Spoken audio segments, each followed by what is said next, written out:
आपण फायनान्शियल प्लॅनिंगमध्ये 3 सम्स केले आहेत आणि हा चौथा सम असा आहे. Question is mister Ahmed, a 62-year-old senior citizen, is employed in a private company. His total income is rupees 6,20,000. He has contributed rupees 1 lakh to the public provident fund and paid a premium of rupees 80,000 for the year for health insurance and a donation of rupees 10,000 to CM's relief fund. What is tax payable? म्हणजे आपल्याला काय दिलं आहे, mister Ahmad जे आहे ना ते 62-year-old आहेत. म्हणजे यांना आपलं जर टॅक्स कॅल्क्युलेशन करायचं आहे तर आपल्याला कोणता टेबल रेफर करावा लागेल? आपल्याला टेबल 2 रेफर करावा लागेल. त्यांचं ॲन्युअल इन्कम आहे 6,20,000 रुपीज. त्यांनी 1 लाख रुपीज PPF मध्ये टाकले आहेत. त्यांनी 80,000 रुपीज हेल्थ इन्शुरन्ससाठी प्रीमियम घेतला आहे आणि त्यांनी 10,000 रुपीज CM रिलीफ फंडमध्ये डोनेट केलं आहे. तर आपल्याला फाइंड आउट करायचं आहे की यांना किती टॅक्स यावर्षी द्यावा लागेल. सो सोल्युशन सिंपल आहे. याचं सोल्युशन बघू आपण. Total yearly income is 6,20,000 rupees, हे आपल्याला गिवन आहे. Second, total deduction according to ATC. आता आपण लास्ट सममध्ये पण बघितलं होतं, जर तुमची टोटल सेविंग्स 1,50,000 रुपीज असेल तर त्याच्यावर तुम्हाला काही टॅक्स भरावा लागणार नाही. सेविंग्स म्हणजे तुम्ही PPF मध्ये टाकणार, तुमचं हेल्थ इन्शुरन्समध्ये आलं, वेरियस याच्यामध्ये टोटल ॲडिशन तुमचं किती असायला पाहिजे? 1,50,000 ॲडिशन असलं पाहिजे, ज्याच्यावर तुम्हाला टॅक्स लागणार नाही. सो आता आपण बघू ते टोटल ॲडिशन किती येते. पब्लिक प्रॉव्हिडंट फंडमध्ये त्यांनी रुपीज किती टाकले आहे? 1 लाख रुपीज टाकले आहे. नेक्स्ट, इन्शुरन्ससाठी त्यांनी किती रुपीज दिले आहेत? 80,000 रुपीज त्यांनी इन्शुरन्ससाठी ॲलोकेट केले आहे. आणि यांची दोघांची टोटल किती आहे? 1,80,000 दोघांची टोटल आहे. ओके, आता आपण काय बघितलं की टोटल तुमचं ATCच्या according to section ATC a maximum deduction of rupees 1,50,000 is applicable. म्हणजे तुमची 1,50,000 ही जी अमाऊंट आहे ना त्याच्यावर तुम्हाला टॅक्स भरावा लागणार नाही. पण आता यांची टोटल अमाऊंट किती आली आहे इकडे? 1,80,000. म्हणजे जे रिमेनिंग 30,000 असेल ना त्याच्यामध्ये त्यांना टॅक्स भरावा लागेल. ओके, सो आता आपण बघू ॲडजस्टमेंट कशी करणार. याच्यामध्ये कॅल्क्युलेशन करताना आपल्याला ते नीट लक्ष द्यावं लागेल, याच्यावर टॅक्स लावायचा आहे. Next, amount given to CM's relief fund according to ATG is rupees 10,000 rupees.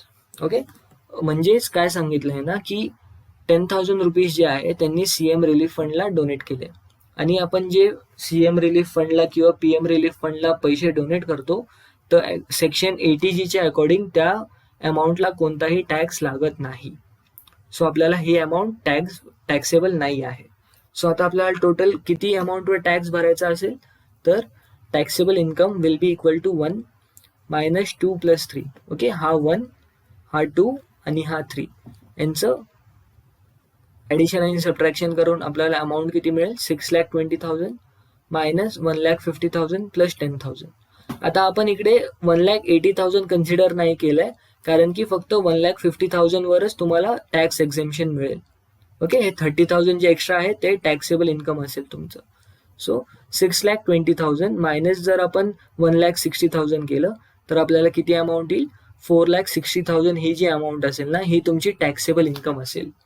म्हणजेच तुम्हाला 4,60,000 वर तुम्हाला टॅक्स कॅल्क्युलेट करावा लागेल.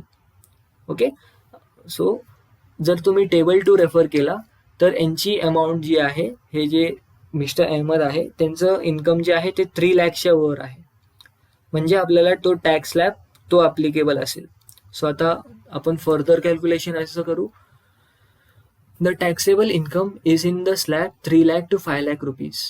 बरोबर, त्यांचं टोटल जे इन्कम आहे सर्व डिडक्शन केल्यानंतर 4,62,000 येतं, जे 3 लाख आणि 5 लाखच्या बिटवीन आहे. Therefore, इन्कम टॅक्स किती असेल? Taxable income minus 3 lakh rupees into 5%. या टॅक्स स्लॅबला 5% इन्कम टॅक्स भरावा लागतो. पण कशावर 5% भरावा लागतो? पहिले जी तुमचे सिनियर सिटीजन आहे त्यांना 3 लाख रुपीज पर्यंत जो इन्कम आहे तो टॅक्सेबल नाही आहे. म्हणजे जे पहिले ते 3 लाख रुपीज अर्न करतील ना त्यांच्यावर टॅक्स लागेल का? नाही. इन्कम किती असेल? Taxable income is 4,60,000 - 3 lakh into 5%. Okay. So आता याचं सबट्रॅक्शन केल्यावर किती येईल आपल्याला 1,60,000 येईल इंटू 5%. सो याला सॉल्व्ह केल्यावर आपल्याला आन्सर येईल 8,000 रुपीज. म्हणजे मिस्टर अहमदला इन्कम टॅक्स किती भरावा लागतो आतापर्यंत 8,000 रुपीज. आता याच्यावर आपल्याला एज्युकेशन सेस आणि secondary and higher education cess calculate करावं लागेल. So education cess is levied on income tax. बरोबर, हे त्या टॅक्सच्या टेबलमध्ये पण तुम्हाला दिसेल. आपण कॅल्क्युलेट करतो education cess will be 2% of income tax. बरोबर. सो 2% ऑफ 8,000 याला सॉल्व्ह केलं तर आपल्याला आन्सर येईल 160 रुपीज त्यांना एज्युकेशन सेस भरावा लागेल. आता secondary and higher education cess is 8,000 into 1%. बरोबर, 1% आपल्याला education secondary and higher education cess द्यावा लागतो. सो 8,000चा 1% किती असेल 80 रुपीज असेल. म्हणजेच त्यांचा आता टोटल टॅक्स किती असेल, total income tax will be 8,000 plus 160 plus 80 rupees which will be equal to 8,240 rupees. म्हणजेच मिस्टर अहमदला thus tax payable by mister Ahmed is rupees 8,240. म्हणजे त्यांची जी इन्कम होती 6,20,000ची, त्यांना त्याच्यावर टोटल टॅक्स किती भरावा लागेल 8,240 रुपये त्यांना टोटल टॅक्स भरावा लागेल. थँक्यू.